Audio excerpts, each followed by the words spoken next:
meiteņu komandas. Šeit gan man ir ļoti grūti pateikt jums, kāda būs spēku samēri, jo mums ir komandas pieteiktas, bet pēc rezultātiem kāda būtu tā kā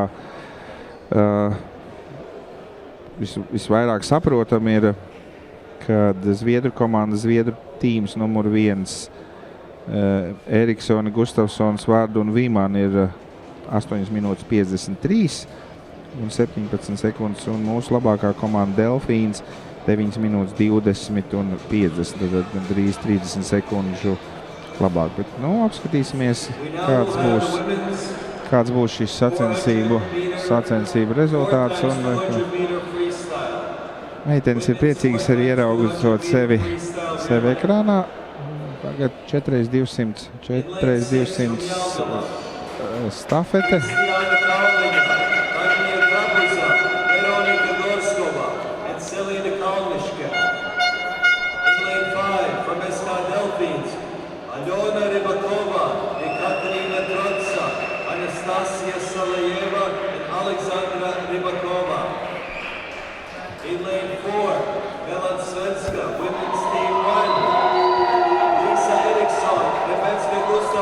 Jā, Delfīnas komandai, protams, peldēs abas māsas, gan Aļona, gan Aleksandra Ribakovas. Cerēsim, ka mūsu sportistiem izdosies aizķerties aiz zviedrietēm, kuras nomināli ir uzrakstījuši, ka viņš šo stafeti grib nopeldēt 8:53:17. Latvijas rekords pieder Rīdzenes Ziepniekkalna komandai, uzstādīts 13. gadā un ir 9 minūtes 5 un 1 desmitaļa.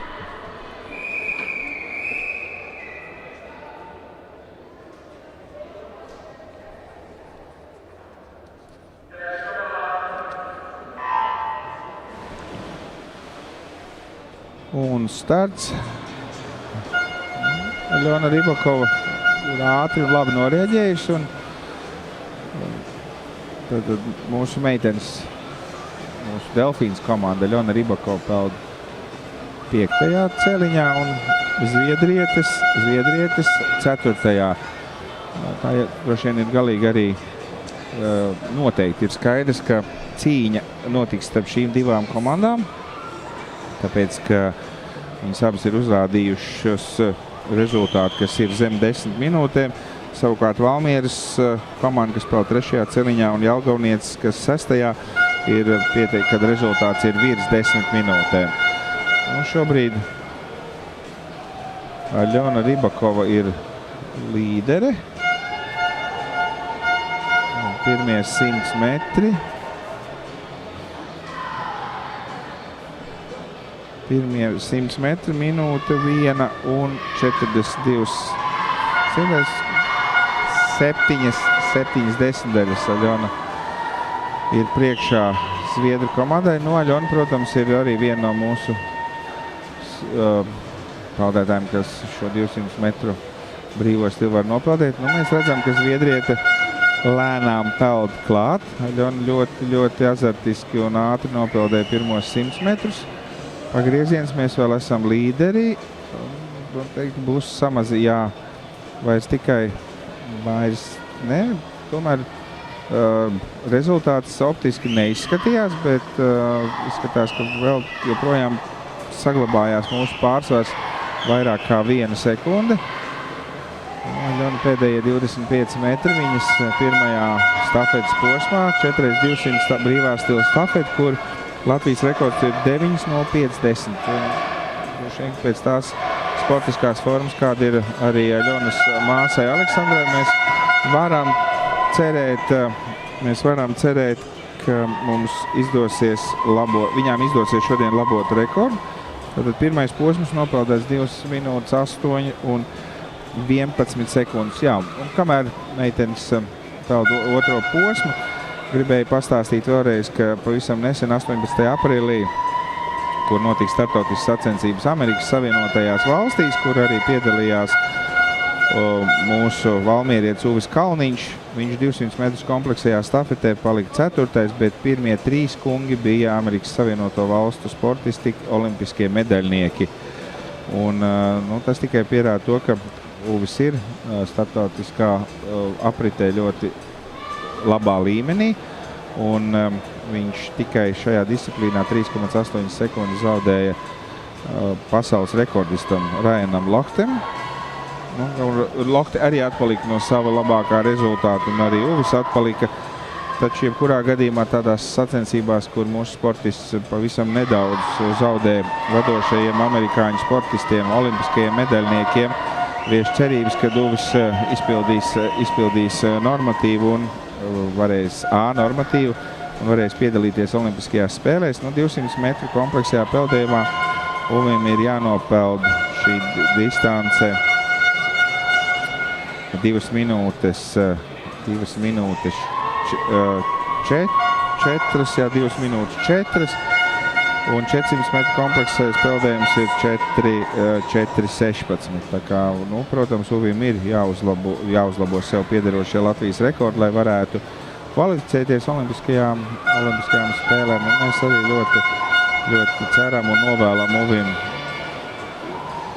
sasniegt šo labo rezultātu, lai varētu kvalificēties olimpiādē. Zviedru sportisti šobrīd tiešām otrā etapā ļoti atrāvušās ir. Un zviedrietis beidz otro etapu 4 minūtes 20, un mūsu sportistei būs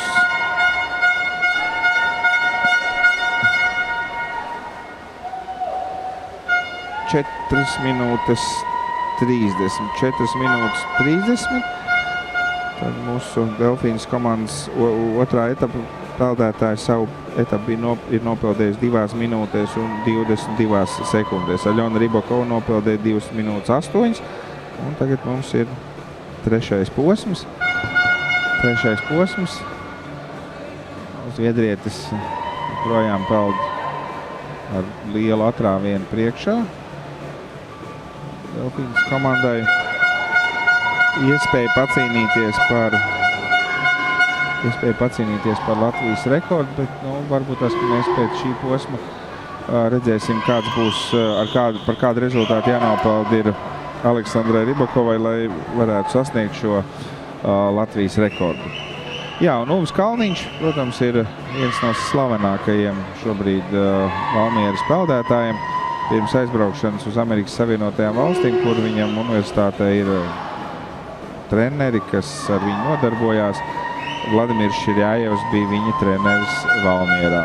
Valmieras mums ir daudz pazīstamu sportistu, un vēl daži arī rekordi piederoši valmieriešiem no ļoti seniem laikiem, kā mūsu arī vienai no talantīgākajām sportistēm Vikai Jurisonai. Bet mēs ceram, ka Uvis Kalniņš šobrīd uzstādīs atkal pēc kādu brīžu nākošo Latvijas rekordu, un mēs varēsim ar to lepoties. Un Zviedrietis peld uz priekšu. Mums arī notiek tomēr cīņa par 3. vietu, jo komanda, kas tātad 4 komandas, un cīņā starp Valmieras un Jelgavas komandām. 3. ceļliņā peld Valmieras komanda, kas šobrīd ir līderi, un 6. ceļliņā Jelgava notiek cīņa par bronzas medaļām Latvijas 91. atklātajā čempionātā peldēšanā. Un Aleksandra Ribakova ielec šobrīd uz pēdējo posmu. Pirmie 50 metri izskatās ļoti labi. Un es domāju, ka Aleksandra Ribakova samazinās attālumu ar Zviedrieti. Protokolos pirms šīm sacensībām Zviedrietiem būtu jāuzvar Delfīnas komanda 30 sekundžu pārsvaru. Bet, protams, tā ir statistika, tas ir uzrakstīts uz papīra. Tas nevienmēr atbilst realitātei, kas ir redzama šeit baseinā, jo ir atkal visādi objektīvi un subjektīvi faktori, kas ietekmē peldējumu. Cīņā par 3. vietu šobrīd vadībā ir izrausies Jelgavas komanda, kas bauda 6. celiņā. Zviedru komanda, protams, līderē. Grūti man pateikt uzreiz, vai Aleksandra ir samazinājusi, vai Zviedrija ir palielinājusi, bet man noteikti liekas, ka šobrīd esošais attālums nav 30 sekundes, bet tad 8 minūtes pagrieziens, 8 minūtes 17. 8 minūtes 17 ir Zviedru sportistai un Delfīnas komandai 8:28. 8:28. Pēdējie metri izskatās, ka Aleksandrai arī neiet tik viegli. 200 metri stafetē un zviedrietis tūlītās finišēs uzrādot rezultātu. Jā, un zviedri 8:50, 8:59. Mums vakar bija tā tabuliņa, bet šodien mums viņa nav, kur ir nacionālie rekordi. Mēs tomēr varam apsveikt. Varam apsveikt Delfīnas komandu, jo viņus uzstādīja Latvijas rekordu. Tad mums ir šodien Latvijas rekords. Šeit cīņa par bronzas medaļu ļoti sīva. Jelgavnietis ir pagaidām priekšā. Valmiera un bronzas medaļu. Jā. Un Jelgavnietis izcīna bronzas medaļu šajā 4x200 stafetes peldējumā. Jā, izskaņai ļoti patīkami Latvijas.